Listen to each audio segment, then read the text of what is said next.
Hello and welcome back. This is episode 66 of Three Things with Ian. It is March 7th, and on the docket today, we are going to be discussing something near and dear to my heart and possibly no one else's. Natural playing surfaces versus turf, synthetic turf. I don't know why I'm so into this, but I am. We'll also be discussing another podcast recommendation. Get those listening ears ready. And lastly, we will end up with just a few random musings. I'll give you a good quote, and we'll talk a little bit more about the upcoming World Cup. Okay, so let's jump into the episode, shall we? For some reason, like I said, I've always had an unhealthy interest, possibly, in playing surfaces, really just natural grass versus turf. So let's have a discussion on it. This is a long-standing debate. It gets brought up for a couple reasons. Usually when the fields are in terrible shape in the midway through the NFL season, or you're playing an international soccer match in Grenada and it's just a mud bath. And also this comes up when we talk about player safety and injuries. So when I say field, I'm referring to natural grass. And when I say turf, artificial turf. Now, the good news, if there's any silver lining is we are moving towards actually a blending of the two, a literal blending, and we're getting a turf that is interlaced with actual grass. And that is something that I think blends literally both worlds. So let's just talk about the pros and cons very briefly, right? So turf requires less maintenance. I will say I do enjoy, from a visual standpoint, on TV and in person, I do like the way that turf pops. All the grass is the same height. There's a better adherence when you're coloring it with different logos and designs, right? Grass, it's a living, breathing thing, requires mowing, watering, and weeding. Durability is a huge thing. I know that our local high school and the high school I went to way back in the day, go Oakmont, and high schools are moving more towards turf because you have the upfront cost, but then the durability, right? You can last longer. Grass can be damaged by wear and tear. We've all seen Chicago, the Chicago Bears field, when it's late October and there's been 6 games on it and it's been cool and then hot and then wet. One thing I also will say is, as I approach my outdoor soccer season, turf fields are open to use weeks and maybe even in some cases a month before you're going to have your actual grass fields open up to the public for use. You can plow the turf more easily, remove the snow, and you're not going to damage. There's no lasting damage or less lasting damage when you're talking about using artificial turf, right? So the feel is a big thing. Like we are well past the days of the AstroTurf, where it was just in Three River Stadium in Pittsburgh, where you had literally this much turf and then it was concrete, right? And players would get injured constantly. But the feel is different. Turf is going to be harder and bumpier. It's usually interlaced with those little black rubber things they get everywhere. I think our entire upstairs floors are just covered from indoor soccer with little black bumpy things. Grass is going to be softer and cooler. The ball bounce for soccer is a crazy difference. The team that I coach, we've never played on synthetic, so we don't know. They don't know that the ball is a ton bouncier and faster on the very, very low. Because I mean, turf is just cut, not really cut, but it's much lower to the ground. Balls bounce more naturally on grass. Weather, turf is resilient to weather. Grass can be damaged by rain. We all know that you see the goalie boxes where they're just so chewed up from all the different wear and tear. Injuries, this is a big one. We are still in the modern age of turf does cause more injuries. You've heard of turf toe. It's real. Look it up. Talk to Aaron Rodgers. He's got it numerous times. It's not going to have the softness and the pliability it's not earth. I mean, grass is earth and loam and seeds, and it's more forgiving, right? Obviously, expenses come into play. Although, like I said, even high schools are going for the turf because it's more cost up front, but it's easier to do. So I think about turf and fields and grass in terms of NFL and soccer, and they have not wildly different things, but they do have different ways of approaching it. The NFL Players Association has been a huge advocate for natural grass. They citing injury data. It makes sense, right? NFL players can play sometimes for 2 or 3 years. They want to maximize their profits and their monies. And if they're injured more constantly or they're injured more grievously, that's far less money over the lifetime of their contracts. Synthetic turf, the NFLPA saying, Player Association is saying that can be unsafe. 92% of players prefer grass. We have very few grass stadiums, though. State Farm Stadium in Arizona, the M&T Bank Stadium in Baltimore, Soldier Field in Chicago, which I mentioned, Cleveland and Denver have grass fields. We are moving, though, like I said, into that artificial turf and grass synthetic overlay, right? So the league, the NFL really doesn't have a lot of restrictions, and they don't have a lot of regulations. Grass and hybrid grass and turf fields are inspected for use, but there's less rules than you would think. Now, FIFA, being what they are, they're a very bureaucratic, mired in terrible controversy, but FIFA does not allow artificial turf for World Cup matches unless special dispensation is granted. I don't know if that's happened. This has caused MetLife Stadium in New York City, or actually the Meadowlands, New Jersey.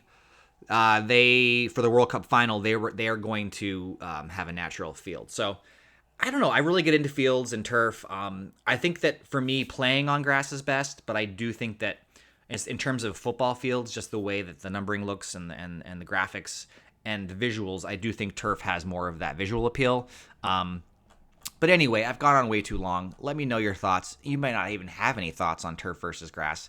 I have many thoughts. Maybe I should have gone into golf course maintenance for a career. But also, apparently, I'm reading the website, turf can get really hot in the sun. I don't live in a climate where we have a lot of days where turf is too hot to play on, but that is certainly one of the pros and cons as well. So those are some of my thoughts. Let me know if you have opinions or if you're an athlete and you have a personal preference. I'd like to hear about it. Moving on to our second topic, I want to give you another recommendation for a great podcast that I've liked for many, many, many years. The Moth. So I believe it's called The Moth. It could have it could be The Moth, comma, or semicolon, or colon something else. But it's typically a live show. It's recorded. It really is dedicated to the art of the unscripted storytelling, first person storytelling specifically.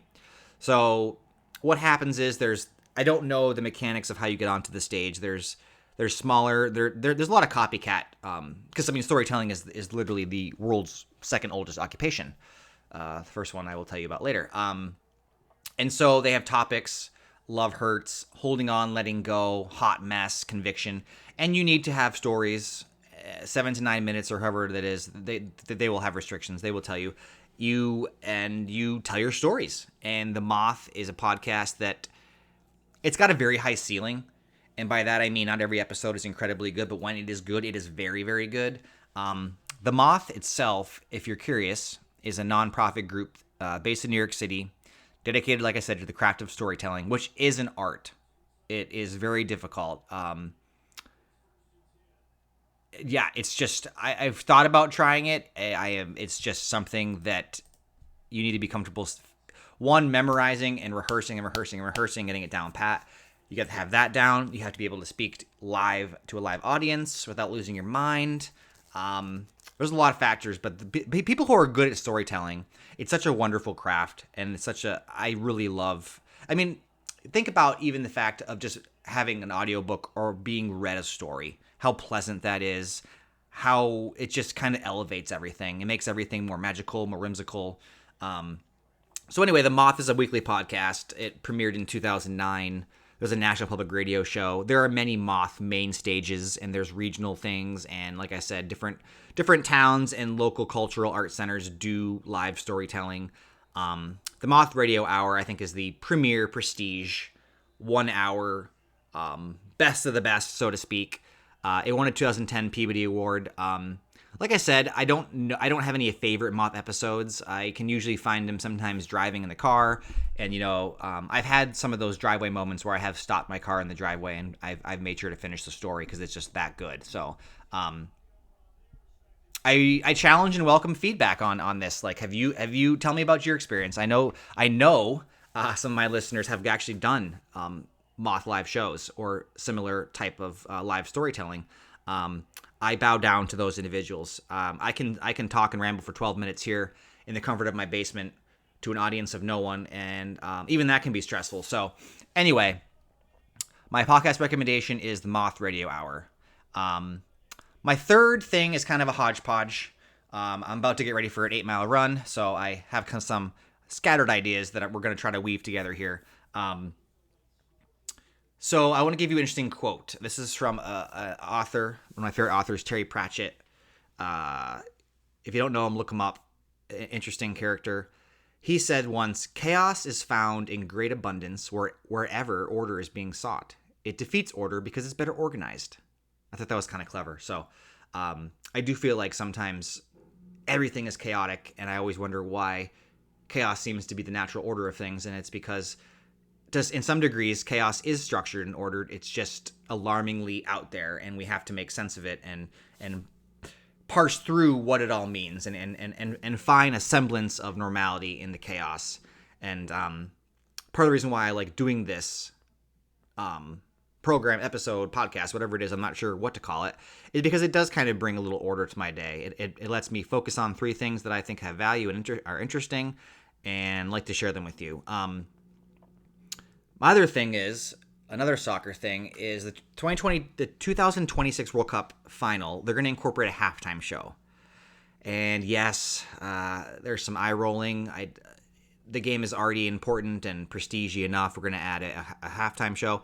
Anyway, FIFA president, he's hired Coldplay to help organize it. And I found an interesting quote about how you make a great halftime show. There's a 3-step process to hosting a Super Bowl-like halftime show. Head to your grocery store. Listen to the music that's being played until you hear somebody past their prime, ideally 5 to 10 years, and then you hire that artist, and they will resonate with your public, with your older demographic, with your demographic. So I thought that was kind of funny. I have no tolerance for halftime shows. I know I'll be watching the World Cup final, and I know that hopefully the players in the pitch and the quality of the game will far surpass any Coldplay organized halftime show. I hope I'm wrong, but so a little teaser. I began to write about video games, got back to video games, and I'm going to talk about Fortnite next time, because it's possibly the longest game I've played in my adult life. I've played off and on for many years now, and I'm going to talk about why Fortnite has a alluring preponderancy to stick around. It's got a good stickiness to it. So we will discuss that, and I will see you on the flip side. I'm gonna go get my run in. It is 34 degrees and snowing, and it is March 7th. So wish me luck. Take care, guys. Bye.